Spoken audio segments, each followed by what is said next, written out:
Hello, my friends. Welcome back. This one begins with a conversation. A very short conversation between two men that changed an entire industry. But before I tell you what was said, I need to tell you who said it. Because the person who started all of this was not an engineer, not a designer, not a racing director or a technical genius. He was the man who dealt with broken motorcycles and angry customers. And what he said in that room, in 1967, to the founder of one of the most powerful companies in the world, was something so direct, so specific, and so apparently impossible that it probably should have ended the conversation immediately. It did not end the conversation. And somewhere in this story is a detail about the very first motorcycles that came out of that conversation, 7,000 units, produced in 4 months, that Honda almost didn't make. Today, one of them sold for $155,000. And it belonged to someone you know. The year is 1967. A man walks into a meeting with Soichiro Honda, the founder, the engineer, the man who had built an empire from almost nothing in the years after the Second World War. The man across the table from him is a service manager named Bob Hansen. And what Bob Hansen says, without diplomatic softening, is this: Honda needs to build the king of motorcycles. Not a better motorcycle. Not a more reliable motorcycle. Not a cheaper one.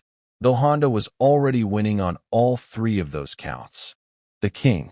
A machine so far beyond everything else on the road that there would be no argument about where the throne belonged. The specifications Bob Hansen had in mind were, by any reasonable measure, impossible. A 750 cubic centimeters engine. For cylinders. For carburetors. For exhaust pipes.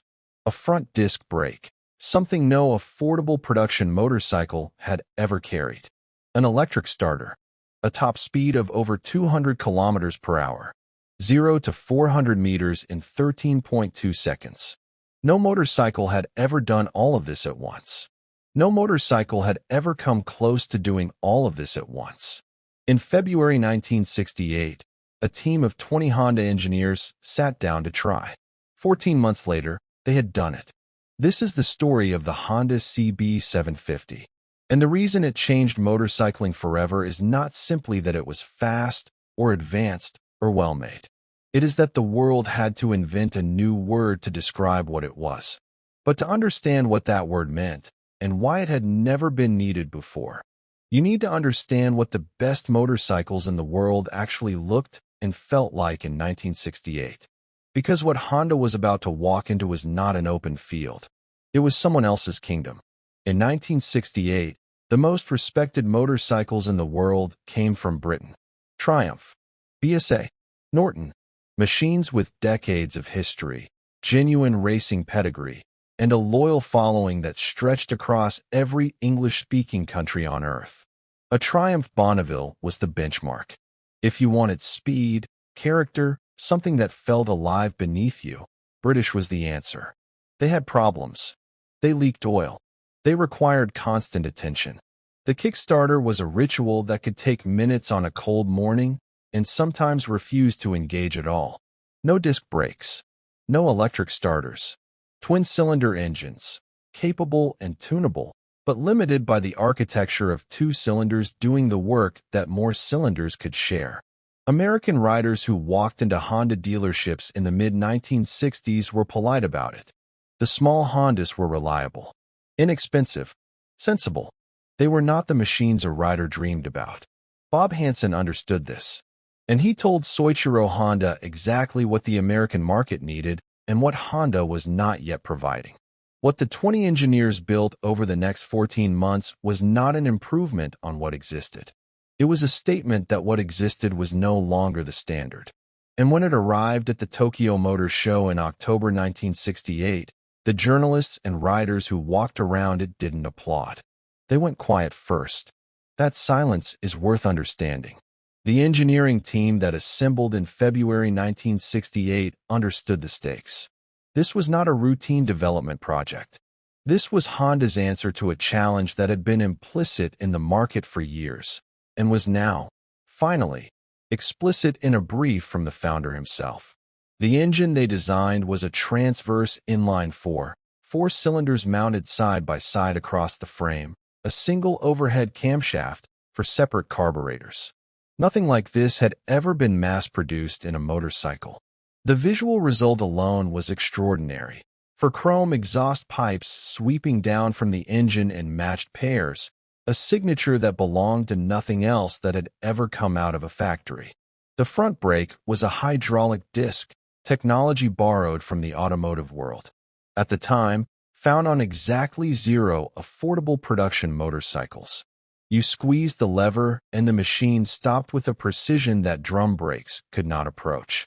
The electric starter required only a button. No ritual, no athleticism, no cold mornings spent kicking until your leg gave out. When the prototype appeared at the Tokyo Motor Show in October 1968, journalists walked around it in silence, then started asking questions Honda's representatives had not fully prepared answers for. The machine did not look like an evolution of what came before. It looked like something from a different conversation entirely. And here is where the story gets genuinely strange. Because Honda had built something that would reshape their entire industry, and they were not sure it would sell. So they made a decision about the first production run that, 50 years later, produced one of the most extraordinary auction results in the history of motorcycling. When Honda began producing the CB750 in early 1969, they did not know how many they would sell. The machine was extraordinary. It was also expensive, at $1,495, more than many of the British bikes it was about to make obsolete. Honda took a conservative approach to the first production run.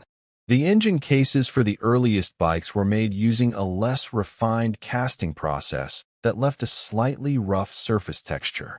These machines, produced between May and August of 1969, numbering just 7,414 units, became known as Sandcasts. Honda had built the motorcycle that would redefine their industry, and they were not entirely sure it would sell. Today, a Sandcast CB750 in good condition sells for over $17,000. A 1969 Sandcast that once belonged to Steve McQueen sold at auction in 2022 for $155,000. The machines Honda almost underproduced, the machines they built cautiously, carefully, without confidence, are now among the most valuable motorcycles on Earth. And then, in March 1970, something happened at Daytona that removed any remaining doubt about what Honda had built. Not in a boardroom, not in a magazine review, on a racetrack, in front of everyone, in the most direct language motorsport knows. In March 1970, a rider named Dick Mann crossed the finish line first at the Daytona 200. He was riding a Honda CR750, the racing version of the CB750, developed directly from the production machine that had gone on sale the year before. There is an old saying in motorsport, race on Sunday, sell on Monday. The idea is simple. A machine that wins in competition carries that credibility directly into the showroom. Buyers who might have hesitated, who might have wondered whether the specifications on paper translated into genuine performance, received their answer on the Daytona banking. The CB750 was not just technically advanced. It was fast enough to beat everything else that showed up to race. And somewhere in the months after the launch, between the Tokyo show's silence and the Daytona victory, the motorcycle press discovered that they had a problem. They needed to write about this machine, and they did not have a word for what it was. So they did something that almost never happens in journalism. They invented one. Before the CB750, this word did not exist in motorcycle journalism. There was no category to name because the category did not exist. A motorcycle was a motorcycle, fast or slow, old or new, British or American or Japanese. The spectrum had a top end. The CB750 simply moved it. The word the press reached for was Superbike. Every machine called a Superbike since 1969, the Kawasaki Z1, the Suzuki GSXR, the Yamaha R1, the Ducati Panigale, carries that word because of what happened in a Honda factory in 14 months in 1968 in 1969. When a machine forces the world to invent language to describe it, that machine has done something that goes beyond engineering. It has changed what people believe is possible. But the machine that created the Superbike category was, within 3 years of creating it, no longer the best Superbike. And what happened next revealed something uncomfortable about what it means to be first, and what happens when being first is no longer enough. In 1972, Honda began reducing the CB750's power output to meet American emissions regulations. The original 67 horsepower became 58. By 1974 and 1975, the engine had been softened to somewhere around 38 horsepower, less than 60% of what the original machine had produced. Riders who had bought the CB750 for what it was found themselves looking at new models that carried the same name, but not the same spirit. Then Kawasaki answered with the Z1, a 903 cubic centimeters double overhead cam engine that produced more power than the original CB750 and was more technically sophisticated than anything Honda had managed in the update cycle. The machine that had defined the category was dethroned within 3 years of creating it. And the British industry the CB750 had blindsided never fully recovered. BSA collapsed. Triumph entered a long decline. Norton struggled for decades. The Japanese invasion that the CB750 had announced did not reverse. And yet, through the detuning, through the rivals, through every shift in the market over the next 3.5 decades, the CB750 kept going. Until one day in 2008, it simply stopped. 39 years of production ended quietly, without ceremony. And what Honda did with the name 15 years later is something the original riders are still arguing about. Through everything, SHC to DOHC, the Nighthawk, the RC38, the CB750 kept going. In 2008, after 39 years of continuous production in one form or another, the last CB750 rolled out of the factory in Japan. New exhaust regulations had made the existing design unviable. Honda chose not to update it. The line that had started with one impossible brief and 20 engineers and 7,414 rough-cast engines simply stopped. Then in 2023, Honda brought the CB750 name back, on a machine called the Hornet. Light, capable, well-priced. Best value motorcycle of the year from multiple publications. The engine, a 755 cubic centimeters parallel twin producing 91 horsepower. Modern, efficient, genuinely good. It was not an inline-4. The argument among CB750 enthusiasts began immediately and has not ended. A name is not an engine. A legacy is not a badge.